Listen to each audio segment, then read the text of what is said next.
அனைவருக்கும் இந்நேர வணக்கங்கள். இன்றைய தினம் ஃப்ரீ எடுகேஷன் யூடியூப் சேனலில் மற்றொரு காணொளியூடாக உங்களை சந்திப்பதில் மகிழ்ச்சி.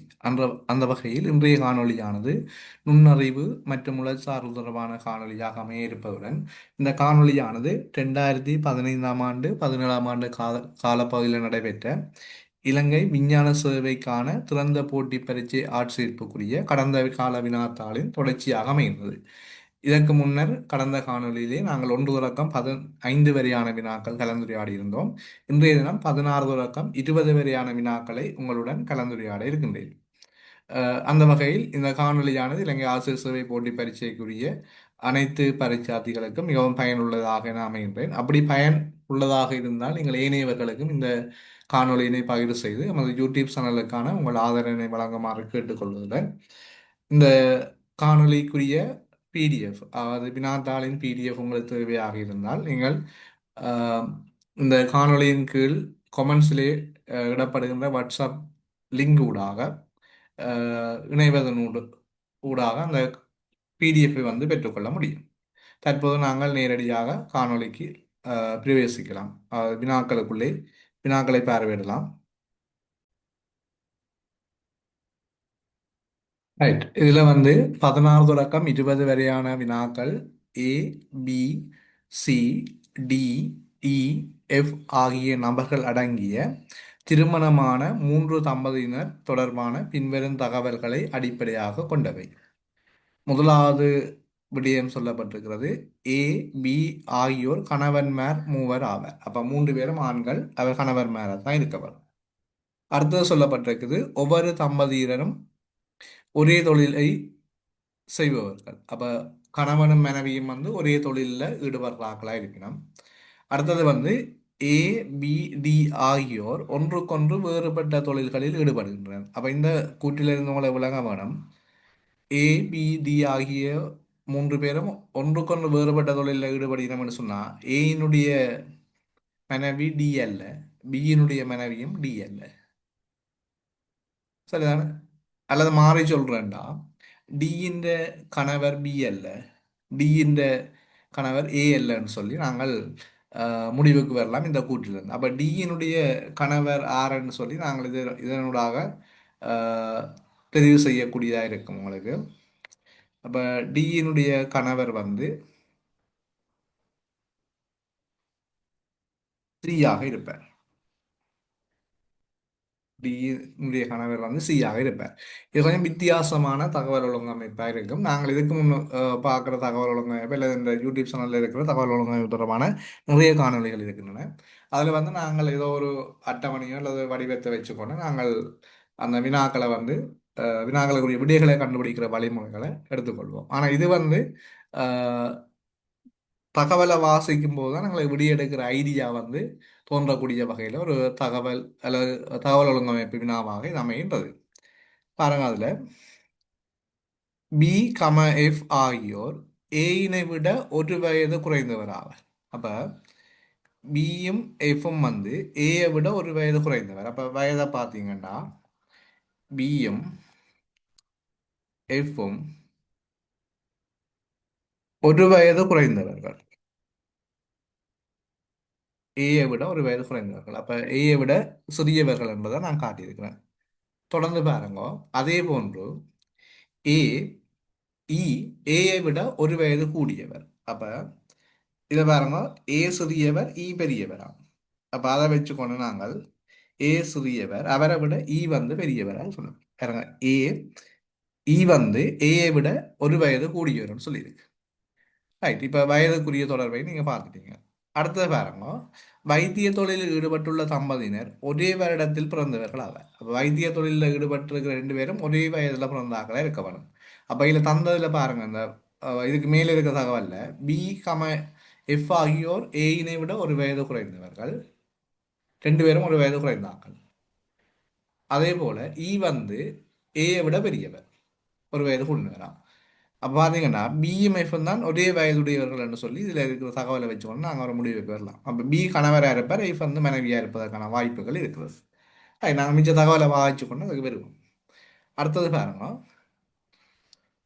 ஆசிரியர் தொழிலில் ஈடுபட்டுள்ள கணவர், ஆசிரியர் தொழிலில் ஈடுபட்டுள்ள கணவர் பியை விட வயதில் குறைந்தவர். அப்ப ஆசிரியர் தொழிலில் ஈடுபட்டிருக்கிற கணவர் அது யாருன்னு தெரியாது, ஆனால் அவரை விட பி வந்து வயது கூடியவர் சொல்லப்படுது. ரைட். அடுத்தது பார்த்தீங்கன்னா ஒரு சம்மதியினர் முகாமைத்துவ தொழிலில் ஈடுபடுகிறோம். அப்போ இங்கே மூன்று தொழில் என்ன தொழில் என்றதை நாங்கள் பார்க்கலாம். மூன்று தொழிலில் ஈடுபடுகிறோம். அதே போல் இந்த வயது அடிப்படையை நாங்கள் பார்த்துருக்கிறோம். அப்போ இப்போ இந்த தொழிலை வச்சுக்கொண்டு தான் நாங்கள் பிரிக்க போகிறோம். இதில் சரி, என்ன தொழிலில் ஈடுபடுகிறோம்ன்றதை வச்சுக்கொண்டு தான் நாங்கள் பிரிக்கக்கூடியதாக இருக்கும். ரைட், பாருங்க அதில் முதலாவது ஆசிரியர் தொழில், அடுத்தது வைத்திய தொழில்,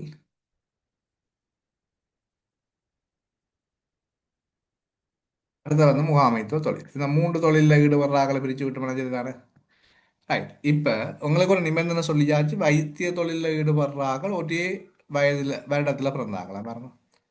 அப்போ இங்கே ஒரே வருடத்தில் பிறந்தாங்கள் யாருன்னு சொன்னால் பிஎம்ஐஃப் தான் ஒரே வருடத்தில் பிறந்தாங்க. அப்போ வைத்திய தொழிலில் ஈடுபடுறார்கள் பி எஃப் இருக்கு. சரிதானே. ரைட். அடுத்த பாருங்க, ஆசிரியர் தொழிலில் ஈடுபட்டுள்ள கணவர் பிஏ விட வயது குறைந்தவர். அப்போ பிஏக்கு வைத்திய தொழிலில் ஈடுபட்டபடியே எங்களுக்கு அவர் தெரியும் யாருன்னு. ரைட். ஒரு சம்பந்தினர் முகாமைத்துவ தொழிலில் ஈடுபடணுமா. ரைட். மேலே தாங்கள் திரும்ப ஒரு கப்பாந்தியை வாசித்து சில தகவலை எடுக்கலாம்னு பார்ப்போம். ஏபிசி ஆகியோர் கணவர் ஆகும். அப்போ இதில் வந்து பார்த்தீங்கன்னா ஏயும் சியும் தான் இதில் பெற போயிடும். ஒன்றில் ஏ அல்லது சி வந்து ஆசிரியர் இருக்க வேணும், அல்லது முகாமையாளராக இருக்கணும், ரெண்டு பேரும். ரைட். அடுத்தது பாருங்க, ஒவ்வொரு சம்பந்தியிலும் ஒரே ஒரே தொழிலை செய்பவர்கள். ஏபிடி ஆகியோர் ஒன்றுக்கொன்று வேறுபட்ட தொழில்களில் ஈடுபடுகின்றனர். அப்போ இதில் வந்து டிஎம்சியும் தான் வந்து கணவன் மனைவின்னு சொன்னாங்களா, வேறு வேறு தொழிலில் ஈடுபடுறபடியால். அப்போ டிஎம்சியும் வந்து ஏதோ ஒரு வகையில் ஒரு தொழிலுக்குள்ளே போகணும். அப்போ இதில் பார்த்தீங்கன்னா ரைட். அப்போ வந்து இவன்ற வயது தெரியாதுங்களுக்கு, டிசி ஆகலின வயதை பற்றி தெரியாது பாருங்க. டிசி வந்து வயது தெரியாது, ஆனால் இ வந்து ஏயை விட பெரியார். அப்போ பிஏ விட வயது குறைந்தாக்கள் இவர் ரெண்டு பேரும் பேர் ஆகின மேர் ஏயும் ஏ வர மாட்டார். அப்போ ஏ வந்த கணவர் பிஏ விட வயது குறைந்தவர் இல்லை தானே. அப்போ டி தான் இருக்க வாய்ப்பு, சி தான் வந்து இருக்க வாய்ப்பு இருக்கு. ஆகவே ஆசிரியர் தொழில் ஈடுபட்டுள்ள கணவர் பிஏ விட வயதில் குறைந்தவர் என்றா இப்போ ஏ வந்து பிஏ விட ஏ வயதில் கூடினவர். அப்போ ஏ வேற யார் ஆசிரியர் தொழிலுக்குள்ள. அப்போ ஆர் வெரோனம்னு சொன்னால் சி வெரோனம். சியின் துணைவர் வந்து துணைவி பார்த்தீங்கன்னு சொன்னால் அது டி. ஆகவே நாங்கள் அவை ரெண்டு பேரும் ஒன்றா சேர்க்கிறோம் ஆசிரியர் தொழிலுக்கு உரியாக்கள். அப்போ எஞ்சியாக்கள் என்னத்துக்கு உரியாக்கள்னா முகாமைத்துவ தொழிலுக்கு உரியாக்கள். அது ஏயும் ஈயும் வந்து முகாமைத்துவ தொழிலுக்கு உரியாக்கள். சரி, அப்புறம் அதுக்கு நீங்கள் இந்த மனைவிக்கு வயது கூட அந்த டவுட் எல்லாம் பெற வேண்டிய தேவையில்லை. இது தந்திருக்கிற தகவலின்படி எங்களால் ஒழுங்கமைக்கக்கூடிய விடயத்தை தான் நான் பார்க்கணும். இது சில வேளைகளில் இந்த ஒழுங்கமைப்புகளை வந்து நாங்கள் அஹ், ஒழுங்கமைக்கிறதை விட நேரடியாக சில வேளை கேள்வியை பார்த்து சில விடைகளை ஈஸியாக கண்டுபிடிக்கிறதுக்கான வாய்ப்புகளும் இருக்குது. நீங்கள் அதையும் அந்த கேள்வி செய்யும்போது கவனத்தில் கொள்ள வேணும். பாருங்க, ஒரே வருடத்தில் பிறந்த சம்பதியினர் யாவர். அப்போ இதில் ஒரே வருடத்தில் பிறந்தார்கள் பியும் எஃப்எம் என்றதான் எங்களுக்கு சாத்தியம். ஏனென்றால் டி வந்து பிஏ விட வயது சி வந்து பிஏ விட வயது குறைந்தவராக இருக்க வேணும்.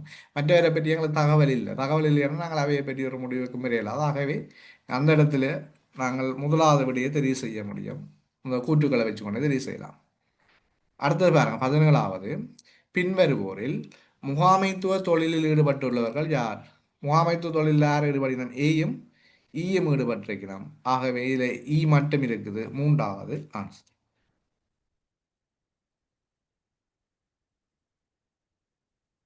ரைட். அடுத்தது பார்த்தீங்கன்னா பின்வருபவர்கள் ஆசிரியர் தொழிலில் ஈடுபடுபவர்கள். ரைட். அதில் மேலே போயிட்டு இருந்த அரங்கப்படினா லீனவடியால் சிஎன்டியும் நான் ஆசிரியர் தொழிலில் ஈடுபடினோம். ஆகவே டி இல்லை, சி மட்டும்தான் இருக்கிறார். ஆகவே சிக்குரிய விட வந்து இரண்டாம். அடுத்தது பார்த்தீங்கன்னு சொன்னால் பின்வருவோரில் வைத்திய தொழிலில் ஈடுபட்டுள்ளவர்கள் யாவர். வைத்திய தொழிலில் பார்த்தீங்கன்னா ஏயும் பியும் எஃப்பும் தான் ஈடுபடினோம் வைத்திய தொழிலில். சமனாக வந்தவ சம வயதுடைய ஆக்கள். அப்போ பிஎம் எஃப்பும் வந்து அப்போ வைத்திய தொழிலில் பிஎம் எஃப்பும் வந்தபடியா இல்லை நாலாவது ஆள் வரப்போறார், எஃப் மட்டும் இருக்கிறார். அடுத்தது 20வது கேள்வி, திருமண தம்பதியராக இருக்கக்கூடியவர்கள் பின்வருவற்றுள் யார் என்று கேட்டிருக்கோம். ஏஎம் இஎம் வந்து ஒரு தம்பதியினர்.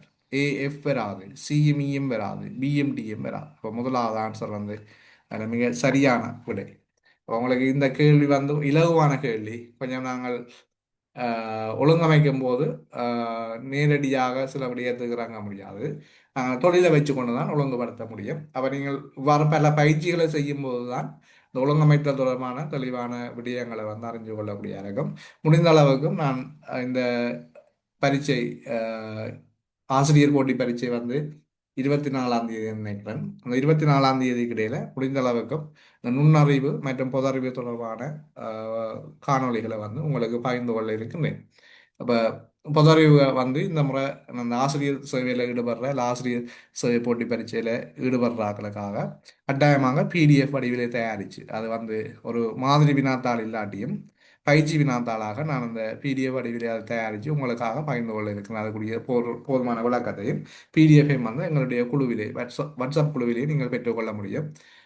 நான் இந்த பெரும்பாலும் ஒரு காணொலிகளையும் வாட்ஸ்அப் குழுவின் லிங்க் இருக்கும், நீங்கள் அதில் இணைஞ்சு கொள்ள முடியும். புதிதாக இந்த காணொளிகளை பார்க்கிறவர்கள் உங்களுக்கு இந்த காணொளி எனது காணொளி வந்து பயனுள்ளதாக இருந்தால் நீங்கள் ஏனையவர்களுக்கும் இதனை வந்து ஷேர் பண்ணி இந்த காணொளிக்கான உங்களது ஆதரவை வழங்குறதா நமக்கு செய்கிற பெரிய உதவியாக இருக்கும் என்று கேட்டுக்கொண்டு இத்தோடு நான் இந்த காணொலியை நிறைவு செய்து கொள்கிறேன். மீண்டும் ஒரு காணொலியில் உங்களை சந்திக்க இருக்கின்றேன். தொடர்ச்சியாக ஆசிரியர் சேவை போட்டி பரிசான காணொலிகள் நமது யூடியூப் சேனலில் வெளிவரும் என்பதை கூறிக்கொள்கிறேன். நன்றி, வணக்கம்.